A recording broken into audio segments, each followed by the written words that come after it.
Президент Сооронбай Жээнбеков өкмөттүн жана премьер-министрдин кызматтан кетүүсү тууралуу жарлыкка кол койду. Өлкө башчы кол койгон жарлыкка ылайык Кыргыз Республикасынын Конституциясынын 65-беренесине, 87-беренесинин 1, 2, 3 бөлүктөрүнө, Кыргыз Республикасынын өкмөтү жөнүндө Кыргыз Республикасынын конституциялык мыйзамынын 13-беренесинин 1 бөлүгүнүн 4 пунктуна, 23-беренесинин 3 бөлүгүнүн 1 пунктуна жана 4 бөлүгүнө ылайык Кыргыз Республикасынын премьер-министри Кубатбек Бороновдун кызматтан кетүүсү кабыл алынды. Жарлыкка ылайык Кыргыз Республикасынын өкмөтү дагы кызматтан кетти деп эсептелет. Бул жарлык кол коюлган учурдан баштап күчүнө кирет.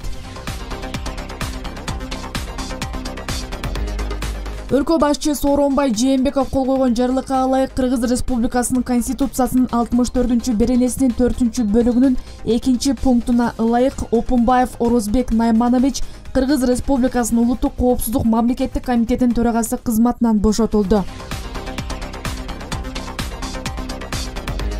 Өлкөдөгү тынчтык жана туруктуулук үчүн Курсан Асанов Ички иштер министрликтин имаратынан чыгып кетти. Бул тууралуу Ички иштер министрликтен билдирди. Ички иштер органдарынын ардагерлери жана Ички иштер министрлигинин өздүк курамы өлкөдөгү учурдагы кырдаалга байланыштуу билдирүү жасады. Октябрь күндөрү өлкөдөгү курч саясий кырдаал орун алды. Ички иштер министрлик жана башка күч түзүмдөр саясаттан коомдук коопсуздукту камсыздоо боюнча маселелерди чечиши керек. Биз саясаттан тышкарыбыз жана кимдир бирөөлөрдүн кызыкчылыгын колдобойбуз. Биз саясаттан тышкары турган мамлекеттик күч органыбыз. Биздин негизги максат мамлекеттин коопсуздугун сактоо. Биз криминогендик кырдаалды начарлатууга жол бербей, республикада ар кандай саясий күчтөрдүн таасир этүү аракетине туруксуздаштыруу жана мамлекеттик бийлик органдарын алсыздатуу аракеттерине катуу бөгөт коюшубуз керек. Ички иштер министрликтин өздүк курамы ардагерлер биригип өлкөдө тынчтыкты жана туруктуулукту орнотууну көздөшүүдө деп айтылат билдирүүдө. Президент Сооронбай Жээнбековду колдогондор бүгүн да Ош шаарынын Борбордук аянтына митингге чыгышты. Алар Сооронбай Жээнбеков легитимдүү президент экенин айтып, тынчтык митингин белгисиз мөөнөткө чейин уланта турганын билдирүүдө. Чогулгандар президенттин өз ордунда иштешин талап кылышууда. Аянтка 200гө жакын адам чогулган. Саат 11:00 алардын ичинен 7 аксакал шаар мэри Талайбек Сарыбашевка кирип митинг өткөрүүгө уруксаат сурашкан. Бирок кала башчысы эпидемиологиялык кырдаалды эскертип, юристтер менен кеңешерин айтып узаткан. Бирок ага карабай саат 12:20 элди жыйнап, микрофонду иштетпей сүйлөй башташты. Беле кетсек, кечээ 8 октябрда ушундай митинг өтүп, 400гө чамалуу адам катышкан. Аянтта 5 боз үй тигилсе, кайра кечинде экөөнү жыйнап кетишкен. Сузак районуна түшкү саат 15:00 чамасында жергиликтүү тургун өзүнүн Lexus 470 маркалуу автоунаасында достору менен баратканда бул райондун Достук айылынын чыга беришинен карама-каршы багытта келе жаткан Mercedes-Benz үлгүсүндөгү автоунаанын айдоочусу токтоткон. Алар жерге түшкөн учурда Mercedes-Benz автоунаасынан колундагы белгисиз куралдан ок аткан.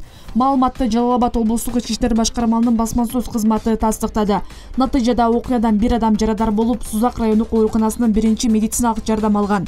Кароо жүргүзүлүп, схемасы чийилип, сүрөт картасы чийилип, белгисиз ок атуучу куралдын 3 даана огу, 9 даана атылган октун гильзасы алынган. Ал эми автоунаа Сузак райондук ички иштер башкармалыгынын имаратынын короосуна киргизилген.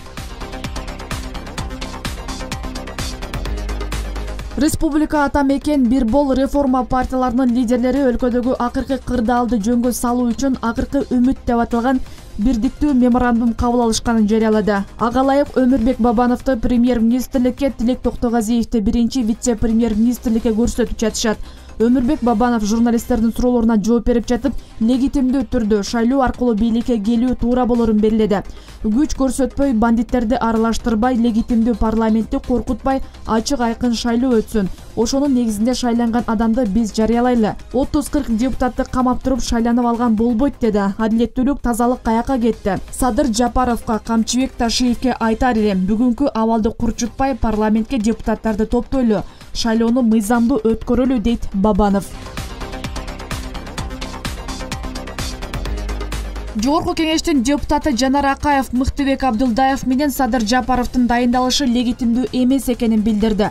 Анын айтымында Мыктыбек Абдылдаев төрагалык кызматка татыктуу болгону менен дайындалышы мыйзамсыз. Себеби ага болгону 20 депутат добуш берген. Садыр Жапаровдун дагы премьер-министрим дегени мыйзамсыз, деди Акаев. Буга чейин Жогорку Кеңештин депутаттарынын бир бөлүгү Достук мейманканасына чогулуп, Дастан Жумабеков менен Кубатбек Бороновдун отставкасын кабыл алышкан. Анда премьер-министрлик кызматка Садыр Жапаровдун талапкерлиги көрсөтүлгөн. Бүгүн 9 октябрда Ала Тоо аянтында тынчтык митинг өтүүдө. Бул тууралуу саясатчы Өмүрбек Бабанов маалымат жыйын учурунда билдирди. Белги кетсек, Атамекен, Реформа, Республика жана Бир Бол партиялары биригип, акыркы өмөт меморандумуна кол коюшкан. Андан соң Бабановду премьер-министрликке көрсөтүшкөн. Борбордук аянтта тынчтык митингин өткөрөбүз. Биз тараптан бир дагы чагымчылдыкка жол берилбейт. Бирок адилеттүүлүк, акыйкаттык үчүн митингге чыгышыбыз керек. Мыйзамдуу талаага кирип, парламентти чогултуп, легитимдүү өкмөт башчыны шайлап алышыбыз керек. Биз митингге мыйзамдуулук үчүн чыгып жатабыз. Ал жерде жөнөкөй жарандар гана болот, деди Бабанов. Бишкектеги шаардык клиникалык номер 6 оорукана бейтаптарды кабыл алуу үчүн ачылды. Бул тууралуу Саламаттык сактоо министрлиги билдирди. Аталган оорукана терапиялык, кардиологиялык, неврологиялык ооруларды кабыл алууда. Эгер вирус күчөп кетсе, COVID-19 жуккандарды да кабыл алат. Бишкекте акыркы суткаларда коронавирус жугузгандар көбөйүүдө. Августтун аягында аталган оорукана оңдоп түзөө иштери үчүн жабылган. Бирок акыркы түзүлгөн саясий, экономикалык оор кырдаалдан улам каражат жетишпей калып, ремонт кийинки жылга жылдырылды. Коронавирус жугузгандар Бишкектеги номер 1 клиникалык ооруканада, Кыргыз-Түрк Достук ооруканасында, Улуттук физиатерия борбору жана Улуттук госпиталда кабыл алынууда. Вирус көбөйсө, кошумча ооруканалар ачылары күтүлүүдө.